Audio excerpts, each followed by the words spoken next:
नमस्कार। चैंपियंस की चुनौती में आपका स्वागत है। आपके साथ मैं हूं विपिन भट्ट और चैंपियंस ट्रॉफी पर यह है हमारी खास पेशकश। चैंपियंस ट्रॉफी में रविवार यानी संडे को होने जा रहा है महामुकाबला इंडिया वर्सेस पाकिस्तान और इस मुकाबले का सबको रहता है इंतजार। चैंपियंस ट्रॉफी बड़े अरसे के बाद हो रही है पाकिस्तान के अंदर। बड़े अरसे के बाद कोई क्रिकेट टूर्नामेंट उनको मिला है। हालांकि भारत और पाकिस्तान या भारत की धरती पर नहीं बल्कि एक न्यूट्रल वैल्यू पर खेलने जा रहे हैं और वो है दुबई का स्टेडियम।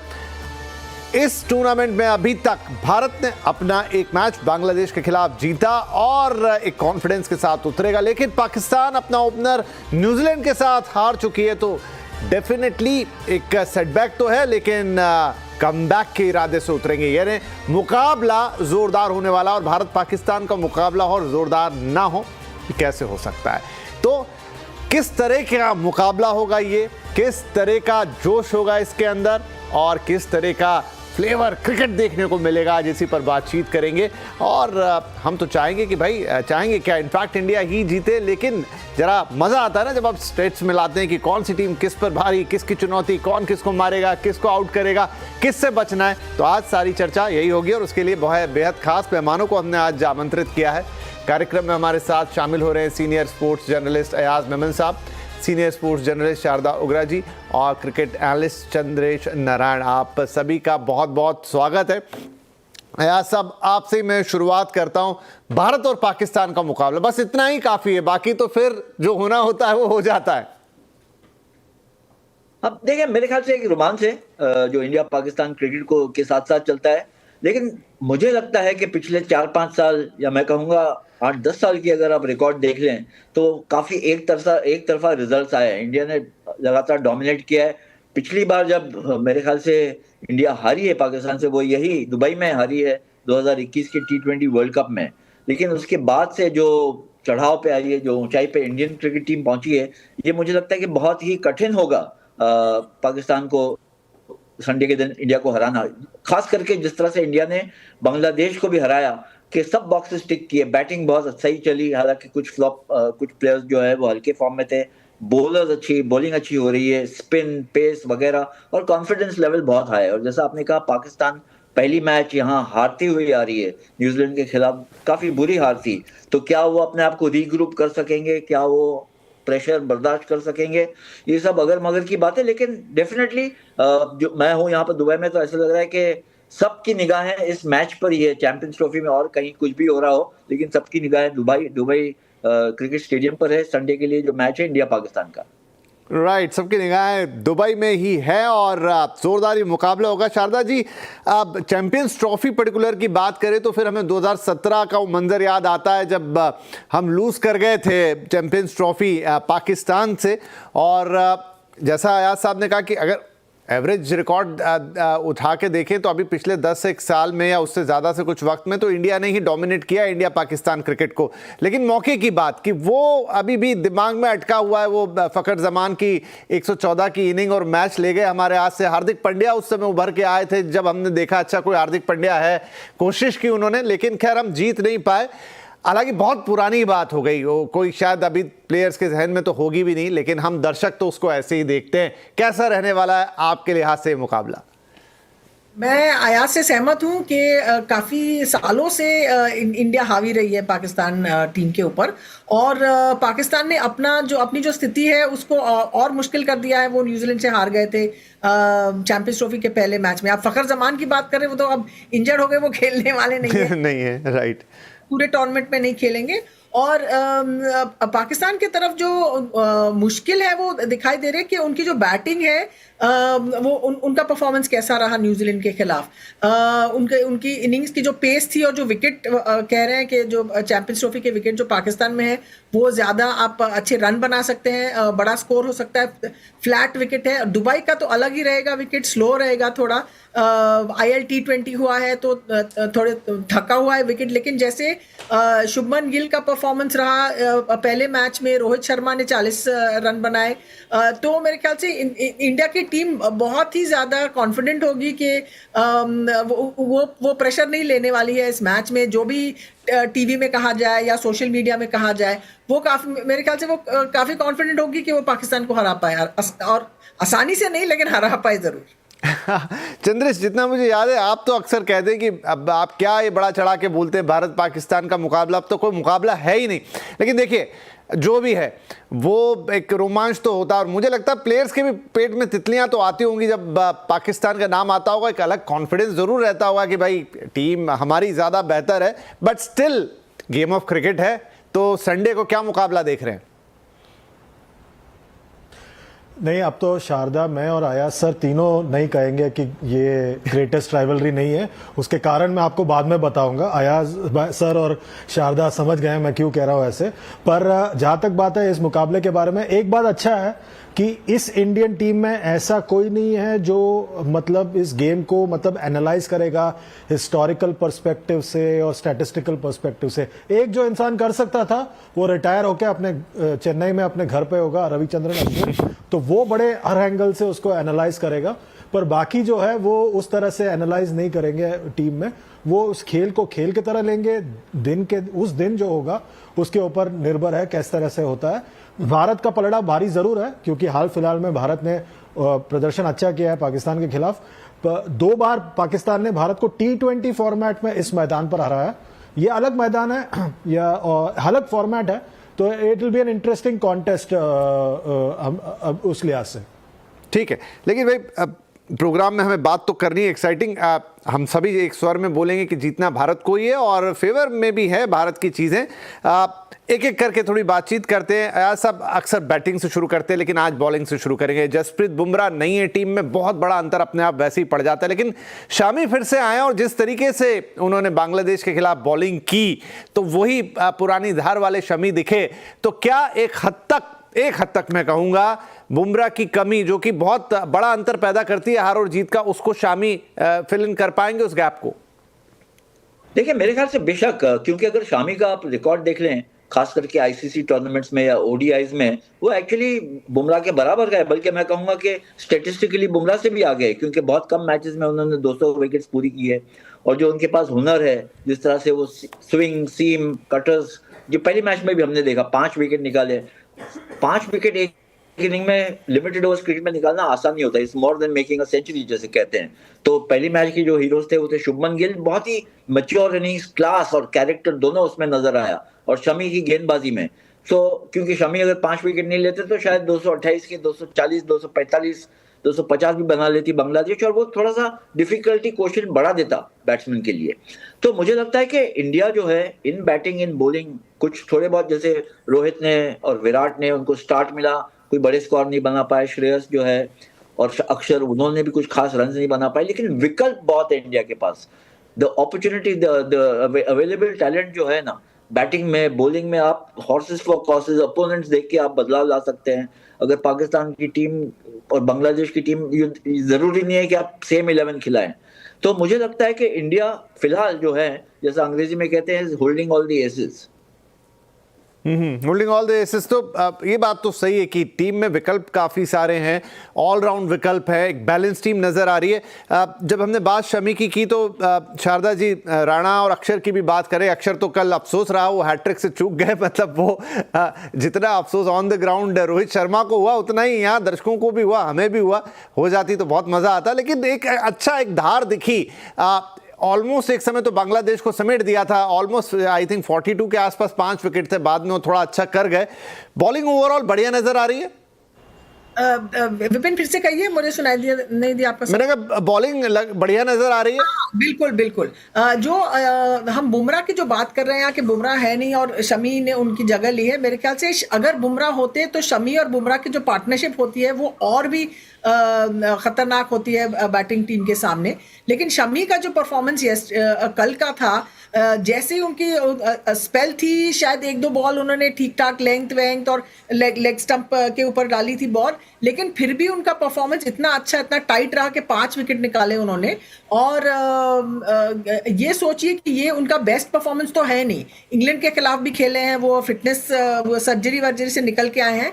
तो कल का जो परफॉर्मेंस था, उनको बहुत खुशी होगी जैसे उन्होंने परफॉर्म किया। और जो और बॉलर्स हैं उनके सामने, जो भारत के पास अगर बुमराह नहीं है तो उन्होंने हर्षित राणा को खिलाया, शायद वो अर्शदीप को भी खिला दें, क्योंकि अर्शदीप भी बहुत ही माहिर और एक्सपीरियंस्ड और बहुत ही इफेक्टिव बॉलर हैं। लेकिन इस चैंपियंस ट्रॉफी में स्पिन बॉलिंग, दुबई में पर्टिकुलरली स्पिन बॉलिंग का बहुत पलड़ा भारी होगा, क्योंकि विकेट जैसी है। और कल भी हमने देखा, लेकिन शमी का परफॉर्मेंस जो कल था वो बहुत ही बढ़िया था। ये सोच के कि उन्हें अपना बेस्ट अभी तक हमने देखा नहीं है, बैक टू फॉर्म आए हैं वो बहुत खुशी की खबर है। चंद्रेश, हाल फिलहाल चाहे वो वर्ल्ड कप का फाइनल रहा हो, पूरा वर्ल्ड कप रहा हो, उसके बाद के टूर्नामेंट्स रहे हो, इनफैक्ट T20 वाला वर्ल्ड कप रहा हो, पता नहीं क्यों एक ऐसी पिक्चर दिमाग में बनती है कि Indian bowling which is mainly managing the Indian team, मतलब बैट्समैन ना भी करे तो भी आपको बॉलिंग निकाल के लेकर आ रही है, बैट्समैन कर दे तो भी फिर वो नहीं। अच्छा, शारदा जी मना कर रही है, पता नहीं क्यों, मैंने कहा ना जनरल परसेप्शन सा महसूस हो रहा है दिमाग में। आपकी भी राय लेता हूं शारदा जी, इस पे इंटरेस्टिंग रहेगा। पहले चंद्रेश। नहीं, मैं इससे सहमत नहीं हूं, क्योंकि मुझे लगता है कि इंडियन बैटिंग ने भी काफी कमाल किया है। और अगर आप world cup, ODI world cup के सेमीफाइनल में जाएं तो जिस तरह से भारत के बल्लेबाजों ने प्रदर्शन किया था उस सेमीफाइनल में, वो मुझे तो शामी याद आ रहे हैं, उनके विकेट याद आ रहे हैं। आपने जैसे सेमीफाइनल का जिक्र किया, मुझे तो शामी के विकेट याद आया, अभी बैटिंग याद नहीं आई। बिल्कुल बिल्कुल बिल्कुल, वो बिल्कुल जबरदस्त गेंदबाजी जरूर की थी। ये एक मिली जुली परफॉर्मेंस रही है, मतलब साथ में इन्होंने एक टीम परफॉर्मेंस किया मेरे हिसाब से, गेंदबाजों ने और बल्लेबाजों ने। और एक खास बात रही है भारत के लिए, मैं इस बात को बहुत मानता हूं कि T20 में आपकी जो बैटिंग लाइनअप है अलग है और आपकी वनडे की बैटिंग लाइनअप अलग है। अब अगर आप ये बैटिंग लाइनअप देख ले वनडे क्रिकेट में, तो आपके पास गिल है, अय्यर है, राहुल है, जो T20 वर्ल्ड कप के पास में भी नहीं थे। गिल जरूर पास में थे पर वो दूर थे, रिजर्व के तौर पे थे। और बाकी जो खिलाड़ी है वो थोड़े बहुत सेम है, बट ज्यादातर अगर आप देखें तो आपकी जो वनडे और T20 की जो बैटिंग है वो अलग है। T20 में आपके पास तेज खेलने वाले बल्लेबाज हैं, वनडे में आपको संभल कर, जैसे आया सर ने कहा, जिस तरह से कल शुभमन गिल ने बल्लेबाजी की, वो एक परफेक्ट वनडे इनिंग्स थी। कभी भी ऐसा लगा नहीं कि वो बहुत ज्यादा जल्दी में थे, मतलब बड़े आराम से उन्होंने स्कोर को चेस किया। और जो अनुभवी केएल राहुल है वो भी T20 का हिस्सा नहीं है, अब वो भी बड़े आराम से खेलते हैं। अय्यर भी उसी तरह के खिलाड़ी है, तो ये आपको फायदा होता है, ये आपके पास ये अलग अलग खिलाड़ी है। और गेंदबाजों ने T20 वर्ल्ड कप में हो या ओडीआई वर्ल्ड कप में हो जबरदस्त प्रदर्शन किया है और उसका फायदा भारत को ही हुआ है। जसप्रीत बुमराह थे पिछले साल T20 वर्ल्ड कप में, उम्मीद करता हूं शमी है इस बार जो कमाल कर जाएं इस चैंपियंस ट्रॉफी में, क्योंकि वो आईसीसी के ओडीआई इवेंट्स में, जैसे आया सर ने कहा, जबरदस्त प्रदर्शन करते हैं। राइट, शायद हमारे दिमाग में वो चीज़ें अटक के रह जाती है। मतलब वो T20 वाला फाइनल याद करें तो ऐसा लगता है कि वो तो बुमराह नहीं जिता दिया, वो निकाल के जो विकेट्स लेके आया, नहीं तो एक बार तो गेम चला ही गया था। वर्ल्ड कप का जो फाइनल था, ऐसा लग रहा था कि जिस तरीके से पूरे वर्ल्ड कप में बॉलिंग चली थी, अगर वो फाइनल में चल जाती तो क्या हम शायद उस छोटे स्कोर को भी डिफेंड कर लेते। खैर, ये दिमाग में अटकने वाली चीज़ें। शारदा जी, आप कुछ इस पे बोल रहे थे। नहीं, मैं बिल्कुल मजाक कर रही थी। आपने कहा बैटिंग का कुछ नहीं होता है। मुझे वो जो ऑस्ट्रेलिया में टेस्ट मैच की जो परफॉर्मेंस है, मैं कहती हूँ भाई बैटिंग की वजह से हम डूब गए ऑस्ट्रेलिया में, और कुछ नहीं, मजाक। ठीक है, तो बैटिंग पे ही आ जाते हैं। आया सब देखिए, रोहित हो, विराट हो, हाँ मैं आ रहा हूँ चंद्रेश भाई, आपके पास भी आ रहा हूँ। विराट हो, शुभमन तो बहुत शानदार कल खेले ही, केएल राहुल का नाम अभी ले लिया, मतलब अक्षर को उतारा, ठीक है कल शायद बहुत अच्छा उतना नहीं करा, लेकिन बैटिंग जब वो करते हैं तो कर ही लेते हैं बढ़िया। तो बैटिंग के मामले में शायद इंडियन टीम ब्लेस्ड है। अब वो बहुत ही खराब दिन कोई आ जाए, बहुत ही उम्दा गेंदबाजी हो जाए, अलग बात है, वरना तो दुनिया के अच्छे से अच्छे अटैक के सामने ये टीम तगड़ी है बैटिंग के मामले में।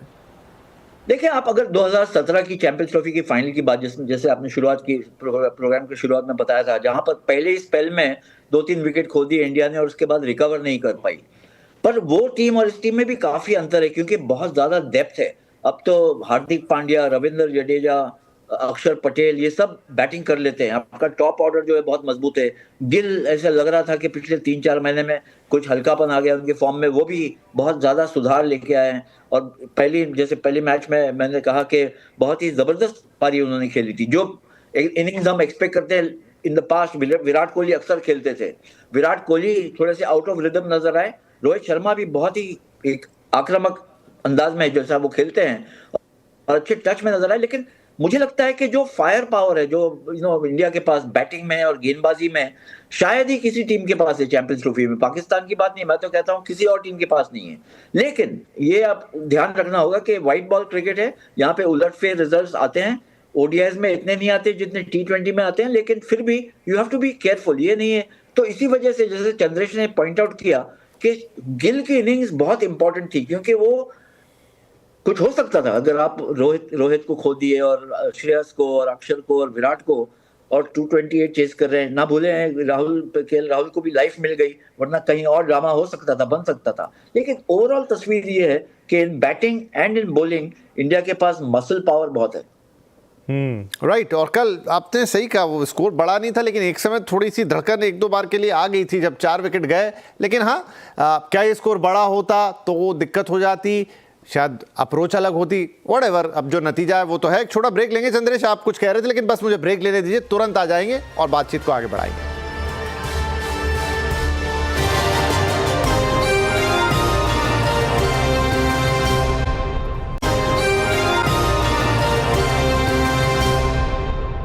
Welcome back. आप देख रहे हैं चैंपियंस की चुनौती, और बात हो रही है उस महामुकाबले की जो चैंपियंस ट्रॉफी में रविवार को खेला जाना है दुबई के मैदान पर, भारत वर्सेस पाकिस्तान, जो कि हमेशा एक हाई लेवल मैच होता है, हाई ऑक्टेन मैच होता है, जोश और जुनून दोनों चरम पर होते हैं। राइट, तो अब समय कम, क्विकली कुछ और बातें कर लेते हैं, खासतौर पर थोड़ा पाकिस्तानी टीम की भी हम बात कर लेंगे। चंद्रेश, आप कुछ कह रहे थे, तो सवाल लेकर ही आपके पास आता हूं। देखिए, पाकिस्तान की जो मौजूदा टीम है, इसमें ऊपर के 2-3 नाम, नीचे के 2-3 नाम, मोहम्मद रिजवान, बाबर आजम,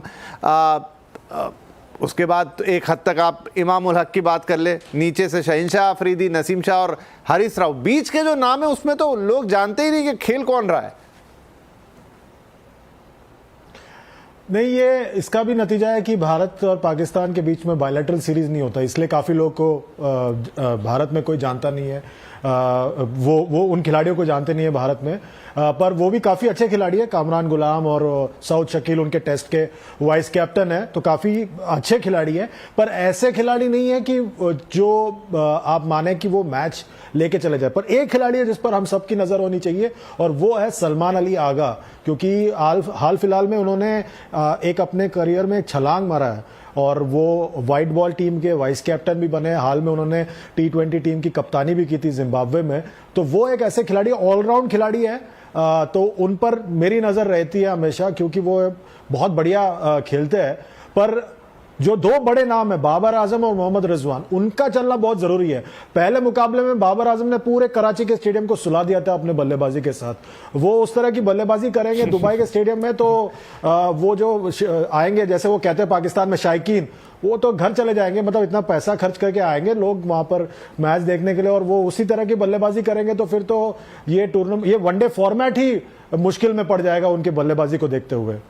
शारदा जी, जो पाकिस्तान की टीम है इस वक्त, तो देख के ऐसा लगता है जैसे बड़ी स्ट्रगलिंग सी स्क्वाड है, जैसे तैसे बस खड़ी कर दी गई है। जो खेल लिया वो खेल लिया, जिसने परफॉर्म कर दिया, मतलब वो टीम नजर नहीं आती।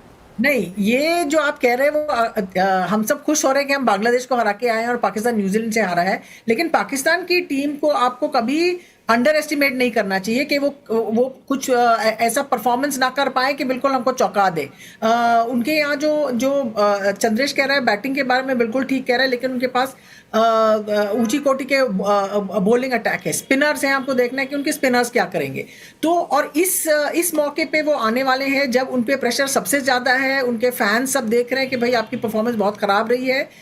तो मैं कहूंगी कि हमको थोड़ा दिल थाम के बैठना चाहिए, क्योंकि विकेट जो है दुबई वाला वो बहुत स्लो खेलेगा। ये नहीं कि आज भी साउथ अफ्रीका ने 300 से ज्यादा रन बना दिए, वो वैसे रन नहीं बनने वाले। अगर ऐसा विकेट होता दुबई में तो फिर हम आराम से कहते थे नहीं हमारी बैटिंग तो चला लेगी, वो हो सकता है। लेकिन इस सिचुएशन में हमको पाकिस्तान के खिलाफ थोड़ा बिल्कुल धैर्य से, थोड़ा आराम से और थोड़ी इज्जत देके हमको खेलना चाहिए कि ऐसी उनकी टीम बनी है। कोई ये नहीं सोच, 2017 में भी कोई भी नहीं सोच सकता था कि पाकिस्तान ने हमको फाइनल में जो हराया था। हम यही कहते रहते कि ऐसी टीम है, अच्छा ऐसी बना दी कोई। हाँ, बात तो आप सही कह रही हैं। बिल्कुल, थोड़ा सा जिसे कहते हैं ओवर एस्टिमेट कर लिया था खुद को, और वाकई वो उल्टा साबित हुआ था। जी जी अयाज साहब, अब जब पाकिस्तान से मुकाबला होगा, आप क्योंकि कम ही मैच होते हैं, तो जो अगेन जो यादें वो यादें, और वो है कि वो पहले ओवर में आके पकड़ने की कोशिश करते हैं शहनशाह अफरीदी। रोहित शर्मा को।